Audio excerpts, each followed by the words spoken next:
We put great trust into the findings of the natural sciences.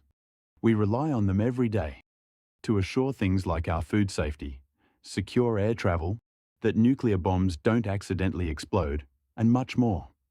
Our society relies very heavily on predictions made by the natural sciences. Findings from the social sciences, on the other hand, are given much less trust.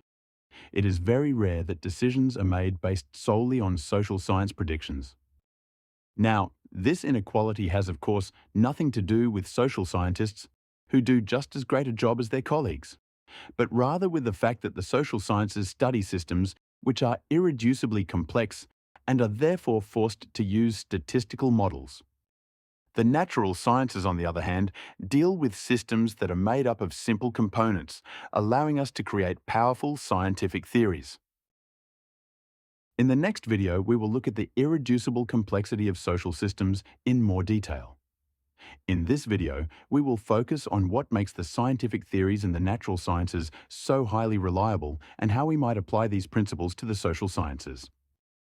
To better understand the reliability of the natural sciences, let's look at the example of molecular biology. The researcher on the left is investigating whether these two molecules here interact. You can test this by labeling the two molecules with two halves of a fluorescent molecule. Only if the blue and red molecules interact will they come close enough for the fluorescent molecule halves to come together and light up. This test allows the molecule interaction to become visible to the naked eye. The test works extremely well and is a definitive proof for the interaction of these two molecules. It would, however, never count as enough evidence for publishing a paper on it. In order to have enough proof for publishing a paper, you must demonstrate the molecule interaction in at least 5 or 6 completely different ways and environments. You can, for example, block the red molecule and see if this leads to the predicted change in the cell's behavior. You can completely eliminate one of the molecules from cells and observe how this affects the molecular pathways. Or see what happens when you reintroduce the molecule, or check whether the two molecules exist in the same part of the cell. Only when you have done at least 5 or 6 such experiments and they all align do you have enough evidence for publishing a paper. The same is true in the other natural sciences too, such as chemistry and physics. In all of them, if you want to show that some phenomenon exists, you must show this phenomenon to exist in many different environments and settings. Only like this can we get confidence in its general validity. This effect of obtaining overwhelmingly strong evidence from the alignment of multiple unrelated experiments is also called consilience, or convergence of evidence. It is a very strong effect. In fact, a scientific theory, the most strongly proven finding in all of science, is nothing but a hypothesis that has been shown to hold true in a large number of different environments. Due to the irreducible complexity of social systems, the social sciences, such as psychology, economics, and political science, are limited to statistical modeling, i.e., to drawing conclusions from only a single dataset coming from a single study. It is obvious that showing an effect to hold true in only a single setting is far from a rigorous proof. This explains why the replication crisis showed so many of these results to not even withstand rudimentary examination, and also explains the lack of trust in the social science findings. For example, if we wanted to show that tiredness causes people's decision speed to decrease, then we would typically perform a study, analyze the resulting data, and, if we find a statistically significant effect in this data, publish it, despite having shown this effect to hold true in only this one specific lab setting. Tree of Knowledge can solve this problem. Here, we can upload the dataset from our decision speed study.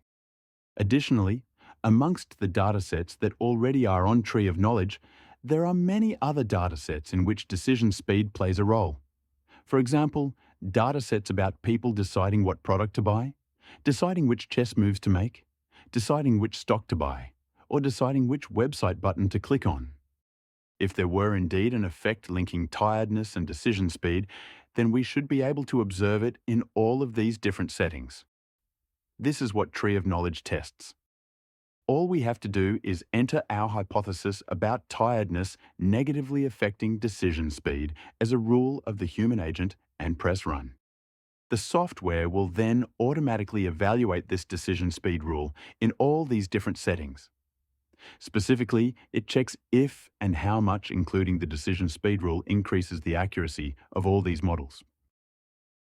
As Tree of Knowledge grows, we will be able to evaluate such hypotheses on dozens, maybe hundreds of different scenarios at once.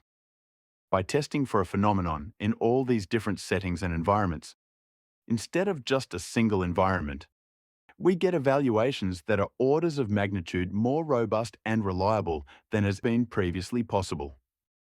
To set off and run this extensive evaluation requires just a single click on our side. The rest is all done automatically. This allows us to try out and evaluate many different possible effects.